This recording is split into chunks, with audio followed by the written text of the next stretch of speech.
ऐकलं? हं. गोकुळची बासुंदी पुन्हा खावीशी वाटतेय. खरं सांगू, मलाही खावीशी वाटतीये. पुन्हा पुन्हा खावीशी वाटणारी गोकुळ बासुंदी. गेल्या 2 दिवसांपासून सुरू असलेल्या मुसळधार पावसामुळे वारणा नदीला मोठा पूर आलाय.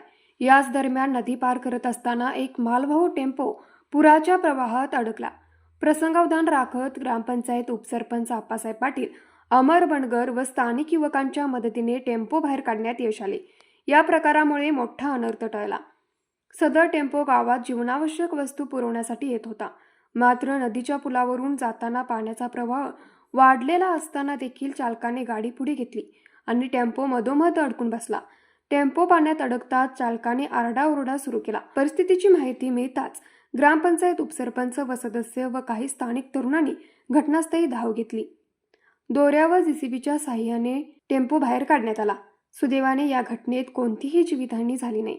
ग्रामपंचायत सदस्यांनी नागरिकांना आवाहन केलं आहे की पूर परिस्थिती ओळखून नदी, ओढे, पूल ओलांडताना काळजी घ्यावी व प्रशासनाच्या सूचना पाळाव्यात. न्यूज मराठी 24 साठी विनोद शिंगे, हातकणंगले.